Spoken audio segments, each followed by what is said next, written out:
Hello dear students, आज मैं आपको मैट्रिक्स का एलिमेंट्री ऑपरेशंस पढ़ाने जा रहा हूँ। एलिमेंट्री ऑपरेशंस हम कैसे पढ़ेंगे और एलिमेंट्री ऑपरेशंस में हम कौन सी प्रॉपर्टीज़ का यूज़ करेंगे।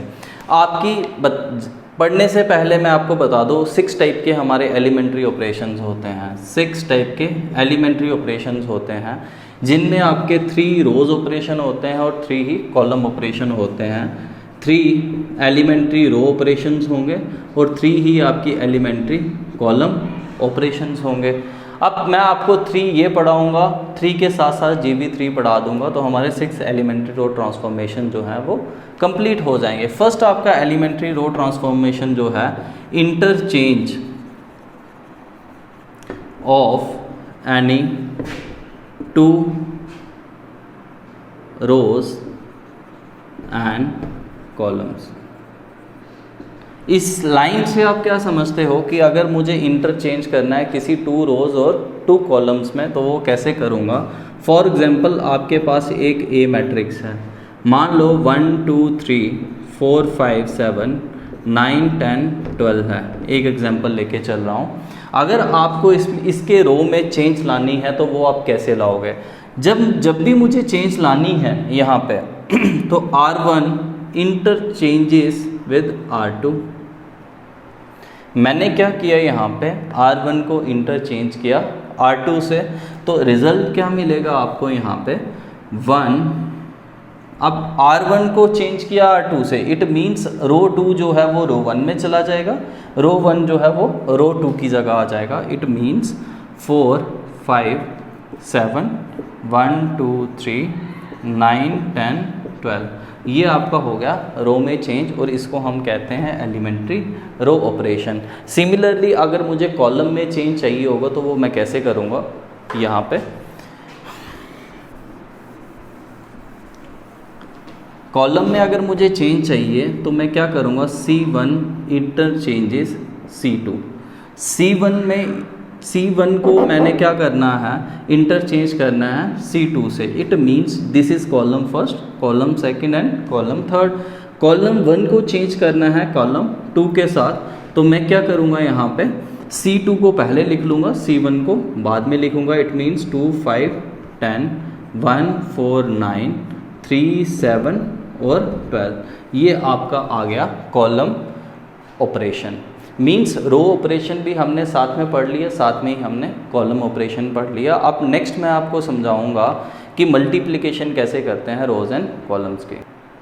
अभी मैं आपको पढ़ाऊंगा multiplication of the elements of any row और कॉलम बाय ये नॉन ज़ीरो नंबर। इसके कहने का मतलब क्या है कि अगर मैं किसी रो को मल्टीप्लाई करता हूँ, अगर किसी मल्टीप्लाई करूँ रो को या कॉलम में, उसमें क्या चेंज आएगा और ऑपरेशन क्या कहता है। ठीक है, इसको पढ़ने से पहले आपके दिमाग में एक कंसेप्ट आ रहा होगा कि अगर हम रो को चेंज करते हैं यहाँ पे, तो ये कंसेप्ट जो है इवॉल्व कहाँ से हुआ है, ये आपके माइंड में कंसेप्ट आ रहा होगा। क्यों हुआ ऐसा क्यों, हम इनको क्यों यूज़ करते हैं, यूज़ क्या है इनका। मैं आपके सामने अभी एक छोटी सी स्टेटमेंट लूँगा यहाँ पे, x + 2y + 3 = 7, 5x + 6y + 8z = 10, और यहाँ से 4x + 2y + 1z = 2। For example ये रख लेता हूँ। अब ज़रा ध्यान से देखो, इसके जो एलिमेंट्स हैं वो इनके कोफिशिएंट्स हैं। x का कोफिशिएंट क्या है 1, y का कोफिशिएंट क्या है 2, z का कोफिशिएंट क्या है 3। सिमिलरली इनके कोफिशिएंट जो हैं इन स्टेटमेंट्स के कोफिशिएंट हैं। अगर मैं इनमें चेंज कर रहा हूँ, मैंने रो का भी चेंज किया, कॉलम का भी चेंज किया, तो इससे आपके दिमाग में आ रहा होगा कि क्या ये रोज़ अगर कॉलम्स को मैं चेंज करता हूँ कि क्या हमारी जो मैट्रिक्स है वो सेम रहेगी। इधर से अगर मैं कोई चेंज करता हूँ, मान लो मैंने x को चेंज किया, इसको मैंने इंटरचेंज किया। इंटरचेंज का मतलब क्या है, इसको मैं अगर ऊपर ले जाता हूँ, इसको नीचे ले आता हूँ। 5x + 6y + 8z = 10, x + 2y + 3z = 7, 4x + 2y + z = 2। मैंने ऐसा किया। इसमें तो कोई चेंज नहीं हुआ, इसको मैं नीचे लिखूं चाहे ऊपर लिखूं कोई फ़र्क नहीं पड़ता। बट इसमें क्या फ़र्क पड़ता है, इसमें मैं देखूंगा क्या ये मैट्रिक्स को अगर मैं रोज़ को अगर चेंज करता हूँ, जो कॉलम को चेंज करता हूँ, क्या वो मैट्रिक्स सेम रहेगी? ये तो सेम रह रही है आपकी, बट ये क्या सेम रहेगी या ना रहेगी? देखो कैसे। ए में मैंने क्या किया, 5 6 8 1 2 3 और 4 2 1। अब ज़रा ध्यान से देखो आपकी इक्वल मैट्रिक्स क्या कहती है। इक्वल मैट्रिक्स आपकी कहती है कि अगर आपके रोज़ के एलिमेंट फर्स्ट रो अगर आपका 1 2 3 है तो कंपलसरी है कि सेकंड मैट्रिक्स का भी 1 2 3 होना चाहिए, फर्स्ट रो या सेकंड रो जो भी आप मैच कर रहे हो। तो अगर मैं इनको अगर देखूं यहाँ पे इक्वलिटी में देखूं तो ये मैट्रिक्स दोनों के दोनों इक्वल नहीं है। तो इट मीन्स इनको मैं इंटरचेंज कर सकता हूँ, इनको इंटरचेंज करके तो मैं ऑपरेशंस लगा सकता हूँ, बट ये इक्वल मैट्रिक्स नहीं होंगी। अब आपका कंसेप्ट है कि मल्टीप्लिकेशन करेंगे हम किसी रो या कॉलम को किसी नॉन ज़ीरो नंबर से, वो क्या रहेगा, कैसे हम मल्टीप्लाई करते हैं, मल्टीप्लाई कैसे होगी और क्या रिजल्ट आएगा आपका, ये मैं अभी आपको पढ़ाऊँगा। ये मान लो आपको मल्टीप्लाई करनी है, मल्टीप्लिकेशन करनी है किसी भी रो या कॉलम को करो तो आपकी प्रॉपर्टी क्या लगेगी। जैसे मान लो अभी मैंने आपको समझाया यहाँ पे कि अगर मैं रो 1 में चेंज चाहता हूँ, रो 1 में मुझे चेंज चाहिए, तो मैंने क्या किया, रो 1 में चेंज चाहिए तो मैंने मल्टीप्लाई कर दिया, फर्स्ट रो को करो सेकंड रो से करो। अगर आप सेकंड रो को करते हो तो सेकंड रो में चेंज आएगी, यहाँ पे तो लिखना किसको पड़ेगा, R2 को। थर्ड रो में चेंज चाहिए तो R3 लिखोगे। सिमिलरली मुझे R1 में चेंज चाहिए बट मैं किसी के कांस्टेंट नंबर से R1 को मल्टीप्लाई करता हूँ। फॉर एग्जांपल मैंने 2R2 कर दिया तो चेंज क्या होगी, A इज इक्वल टू 1 2 जा 2 2 2 जा 4 2 3 जा 6 5 6 8 4 2 1। बाकी सारा सेम रहेगा, जिस रो में मुझे चेंज चाहिए थी वही रो सिर्फ आपकी चेंज होगी। सिमिलरली अगर मुझे कॉलम में इसी तरीके से चेंज चाहिए बाय मल्टीप्लिकेशन तो आप कैसी प्रॉपर्टी यूज़ करोगे। मैं इसी मैट्रिक्स को ले लेता हूँ, यहाँ पे यही मैंने मैट्रिक्स ले ली यहाँ पे। अब मुझे कॉलम में चेंज चाहिए तो मैं क्या करूँगा, यहाँ पे C1 में चाहिए तो C1 लो, C2 में अगर चेंज चाहिए तो C2 ले लो। मैं C2 ले लेता हूँ यहाँ पे, C2 अप्रोचेस टू, C2 में मुझे चेंज चाहिए तो C2 को मैं 3 से मल्टीप्लाई कर देता हूँ, 3C2। ऐसा कर दिया मैंने। जैसे ही A इज इक्वल टू, अब C2 में चेंज चाहिए थे तो 3C2 किया मैंने, 3 से मल्टीप्लाई कर दिया इसको, 1 5 4 6 18 और 3 2 जा 6 3 8 1। ज़रा ध्यान दो, यहाँ पे C2 में चेंज चाहिए थी, C2 के एलिमेंट्स चाहिए थे। आफ्टर जैसे ही आपने प्रॉपर्टी लगाई तो आपकी चेंजिंग ये होगी। ये आपका हो गया मल्टीप्लिकेशन ऑफ द एलिमेंट्स। अगर हम उनको एलिमेंट्स को मल्टीप्लाई कर रहे हैं किसी कांस्टेंट नंबर से तो ऑपरेशंस ऐसे होते हैं। अब हम पढ़ेंगे addition to elements of any row और column, the corresponding elements of any other row और column multiplied by any non zero number. तो इसके कहने का मतलब क्या है कि अगर मैं किसी भी रो को अगर ऐड करता हूँ मल्टीप्लाई करके किसी कांस्टेंट नंबर से तो रिज़ल्ट आपको क्या मिलेगा और ऑपरेशन कैसा रहेगा।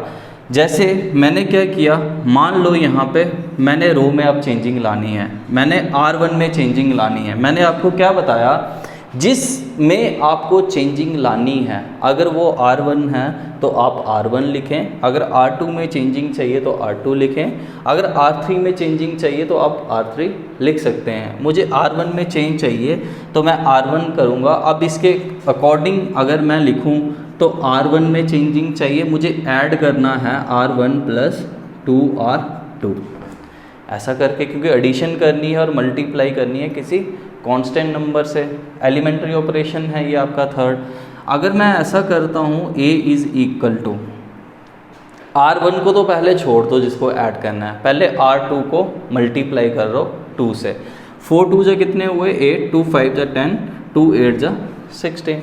R1 को ऐड करना है 1 2 3, तो आपका ऐड करो यहाँ से 19 12 और 9। ये आपका क्या आया R1 में चेंज हो जाएगा, ये वाला रो बिल्कुल चेंज हो जाएगा इन एलिमेंट्स के साथ। मीन्स 9, 12, 19, 4, 5, 8, 9, 10, 12 ये आ गया आपका रो में चेंज। सिमिलरली अगर आपको कॉलम में चेंज करना है तो वो कैसा रहेगा, यहाँ से कॉलम का देख लो। मान लो ए आपके पास यही मैट्रिक्स है और आपको ऑपरेशन जो है वो लगाना है।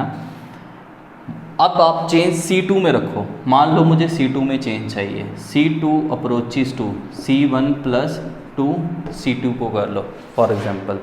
C2 में चेंज चाहिए, अब C1 में नहीं चाहिए मुझे चेंज, C2 में चाहिए। मीन्स कॉलम 2 में इस वाले कॉलम में मुझे चेंज चाहिए और C1 को ऐड कर देना है, बट बिफोर ऐड करने से पहले मुझे 2 से इसको मल्टीप्लाई करना पड़ेगा।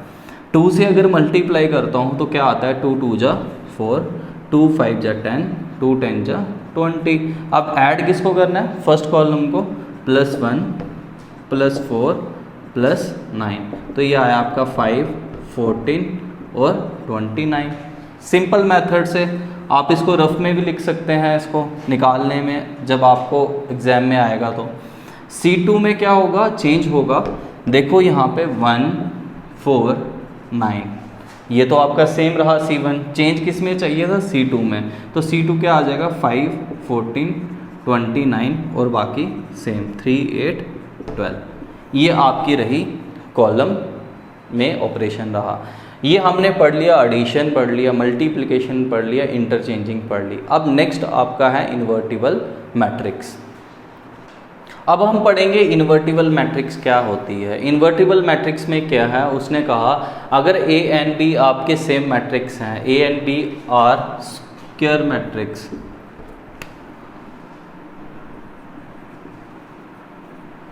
Square matrix of same order. अगर A एंड B अगर आपके स्क्वायर मैट्रिक्स हैं सेम ऑर्डर के, मीन्स ऑर्डर उनका सेम है। अगर आप A ले रहे हो 2 × 2 की मैट्रिक्स या 3 × 3 की मैट्रिक्स, तो B भी आपकी 3 × 3 की ही मैट्रिक्स चाहिए। तो उसके अकॉर्डिंग अगर देखा जाए तो ये कहता है कि अगर A B आप लेते हो तो वो BA के बराबर होगा, और लास्ट में अगर इन दोनों का अगर मैं प्रोडक्ट निकालूँ तो वो हमेशा क्या होगा, आइडेंटिटी के बराबर होगा। अब वो कहता है कि इसका इन्वर्स हो भी सकता है और नहीं भी हो सकता है, ये तो मैं अभी फाइंड करके बताऊंगा। अब वो कहता है अकॉर्डिंग टू आपकी डेफिनेशन के कि ए बी जो है बी ए के बराबर है और ये आइडेंटिटी के बराबर है। इससे मुझे क्या पता चलता है, बी जो है वो ए का इन्वर्स है और ए जो है वो बी का इन्वर्स है। Means then A is the inverse of B and vice versa. B is the inverse of A, इसके कहने का ये मतलब है। अब आपको एक चीज़ और मालूम होगी कि ए डॉट अगर ए इन्वर्स करूं तो उनका रिजल्ट हमेशा किसके बराबर होगा, आइडेंटिटी के बराबर। इससे मुझे क्या पता चला कि ए का इन्वर्स जो होगा, अगर मैं उसी को मल्टीप्लाई कर रहा हूँ ए से, ए मैट्रिक्स के साथ, ए के इन्वर्स के साथ, तो वो क्या होगा, आपका आइडेंटिटी मैट्रिक्स होगा। अब इस चीज़ को मैं आपको डिटेल में जाके इसका प्रूफ बताऊंगा। फॉर एग्जांपल मैंने एक ए मैट्रिक्स ले ली 2 3 1 2 फॉर एग्जांपल। बी मैट्रिक्स मैंने ले ली यहाँ से 2 -3 -1 और 2 फॉर एग्जांपल। ये मैंने यहाँ से दो मैट्रिक्स ले ली। अब मैं निकालता हूँ कि ये बाकी में आइडेंटिटी के बराबर है भी है या नहीं है। तो ए बी अगर मैं इनका निकालूँ यहाँ से तो वो क्या आ जाएगा, फर्स्ट रो फर्स्ट कॉलम 2 2 जा 4 3 1 जा 3, फर्स्ट रो सेकंड कॉलम 2 3 जा 6 3 2 जा 6, second row first column that is 2 1 जा 2 -2 and second row second column means 1 3 जा 3 2 2 जा 4, ऐसा आ गया। अब ए बी आपका क्या आ रहा है, यहाँ से 4 में से 3 निकाला 1, 6 में से 6 निकाले 0 0 और ये क्या आ गया आपका 1।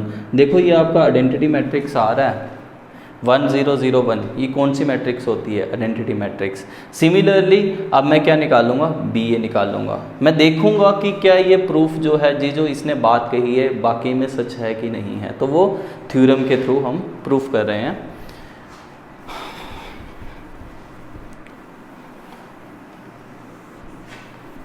अब देखो यहाँ से BA क्या रहेगा आपका, यहाँ से B और A को मल्टीप्लाई करो। B पहले है 2 2 जा 4, फर्स्ट रो फर्स्ट कॉलम। अब क्या आएगा यहाँ से, ऐसे कर लो, यहाँ से पहले B को पहले लिख लो 2 -3 -1 और 2। सेकंड ले लो A, कितना आ जाएगा 2 3 1 2। अब इसको निकालो आप यहाँ से BA, first row first column 2 2 जा 4, 3 1 जा 3 माइनस के, फर्स्ट रो सेकंड कॉलम 2 3 जा 6, 2 3 जा 6। अब आ जाएगा second row first column that is -2 +2, second row second column -3 और क्या आ जाएगा +4। अब ये आपका रिजल्ट क्या आएगा 1 0 0 1। ये भी क्या आ रहा है आपका आइडेंटिटी के बराबर आ रहा है। इससे मुझे क्या पता चला, यहाँ पे जो मैंने आपको पहले बताया कि A जो है वो B का इन्वर्स है और B जो है वो A का इन्वर्स है, तो उनका रिजल्ट किसके बराबर होगा? आइडेंटिटी के बराबर। तो ये हमारा था इन्वर्टिबल मैट्रिक्स। एक चीज़ मैं आपको पहले क्लियर कर दूं, यहाँ से नोट में बता दूं, हर एक स्क्वायर मैट्रिक्स का इन्वर्स एग्जिस्ट करता भी है और नहीं भी करता है, बट जो आपकी रेक्टेंगुलर मैट्रिक्स होगी उसका इन्वर्स कभी भी एग्जिस्ट नहीं करेगा। ये आ गया आपका, एग्जिस्ट करता भी है और डजंट एग्जिस्ट नहीं भी करता है। बट जो आपकी रेक्टेंगुलर मैट्रिक्स है, रेक्टेंगुलर मैट्रिक्स का मतलब क्या है? जिसका ऑर्डर सेम नहीं है। फॉर एग्जांपल जैसे उसमें 2 रोज़ हैं और 3 कॉलम्स हैं, तो अगर 3 रोज़ 2 कॉलम्स हैं तो उसका कभी भी आपका इन्वर्स जो है वो एग्जिस्ट नहीं करेगा। तो ये क्या होगा? Does not exist. ये था हमारा इन्वर्सिबल मैट्रिक्स। अब मैं आपसे एक चीज़ कहना चाहूँगा, अगर आपको ये चीज़ें तभी क्लियर होगी अगर आप मेरे पुराने लेक्चर्स देखेंगे। अगर आपको मेरे लेक्चर्स में कोई भी डाउट है तो मैंने अपनी डिटेल्स जो हैं वो डिस्क्रिप्शन में दे रखी हैं, तो आप उसमें मुझे कांटेक्ट कर सकते हैं। If you like my videos जो मैं आपके लिए बना रहा हूँ, अगर आपको वो पसंद आती हैं तो प्लीज़ आप उसको लाइक करें, शेयर करें और सब्सक्राइब करें, सो दैट कि मैं आपको नेक्स्ट से नेक्स्ट और वीडियोस जो हैं वो प्रोवाइड कर सकूँ। Thank you.